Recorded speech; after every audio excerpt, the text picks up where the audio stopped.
Assalamualaikum warahmatullahi wabarakatuh. Halo guys, perkenalkan nama saya Tika Fadila, NIM 20140400033 dari kelas 3 Tadris Matematika B. Video ini dibuat untuk menyelesaikan tugas mandiri dari mata kuliah Geometri Analitik Bidang dan Ruang dengan dosen pengampu Ibu Fitria Mardika MPD. Di video kali ini saya akan membahas tentang sistem koordinat di R².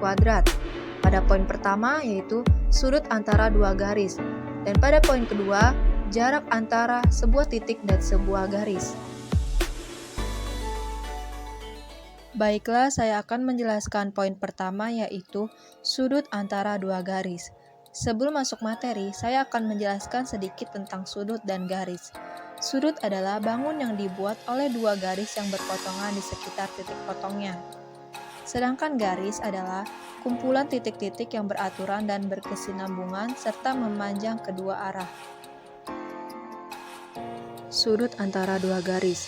Yang dimaksud sudut antara dua garis pada umumnya adalah sudut yang lancip, paling besar siku-siku. Perhatikan gambar di bawah ini.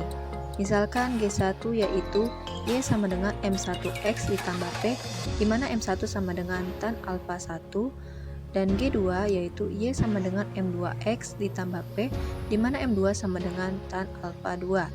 Bila theta sudut antara G1 dan G2, maka theta sama dengan alfa 1 dikurang alfa 2, dan tan theta sama dengan tan alfa 1 dikurang tan alfa 2 per 1 ditambah tan alfa 1 dikali tan alfa 2. Bisa kita lihat di mana M1 sama dengan tan alfa 1 dan M2 sama dengan tan alfa 2, maka bisa kita ubah tan alfa 1-nya itu sama dengan M1 dan tan alfa 2-nya itu dengan M2.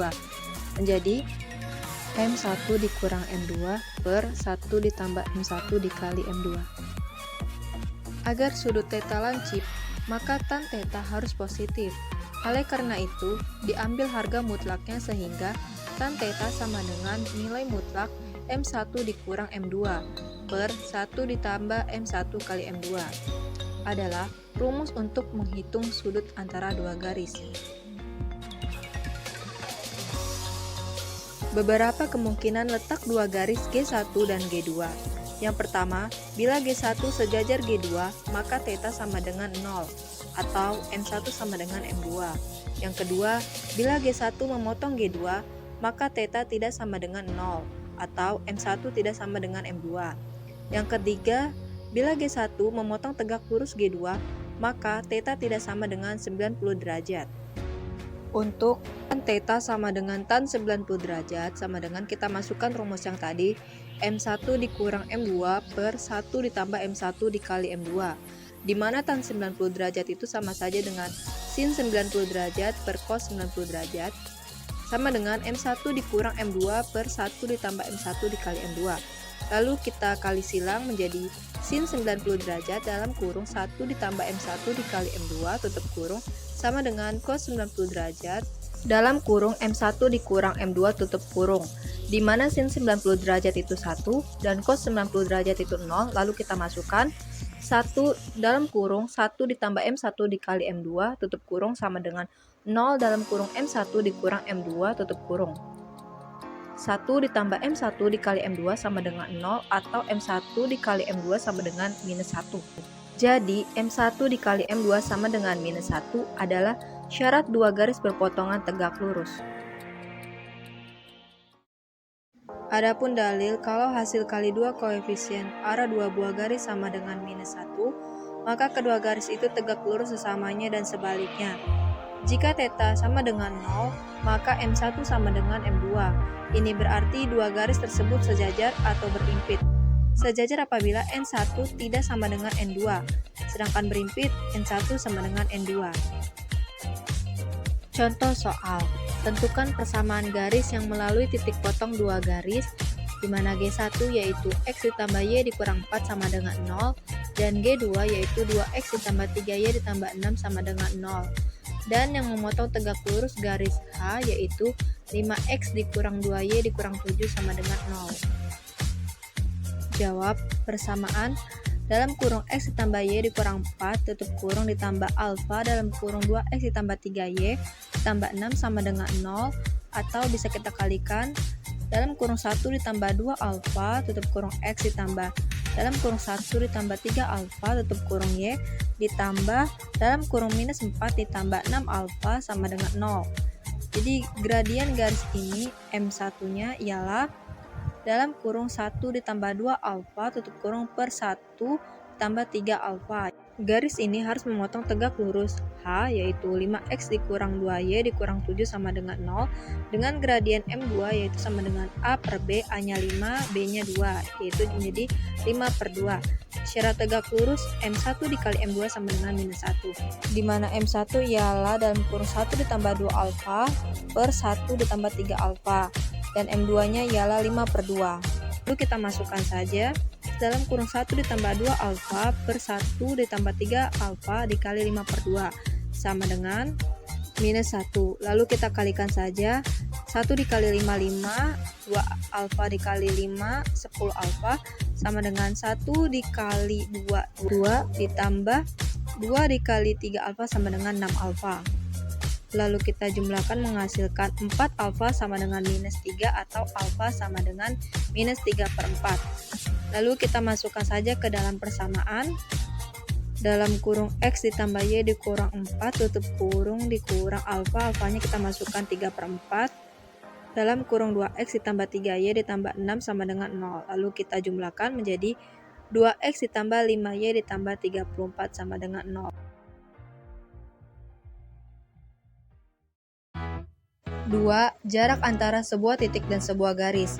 Apabila suatu titik berada di luar sebuah garis, maka dapat ditentukan suatu ruas garis terpendek yang menghubungkan titik tersebut ke garis. Panjang ruas garis tersebut sebagai jarak titik ke garis. Perhatikan gambar berikut. Untuk menentukan jarak suatu titik ke garis tertentu, dapat dilakukan dengan memisahkan suatu garis G yang memiliki persamaan normal X cos alpha ditambah Y sin alpha dikurang N sama dengan 0, dan sebuah titik T, X1, Y1 yang berjarak D dari garis. Maka titik T dapat terletak sepihak dengan garis G atau berlainan pihak dengan garis G.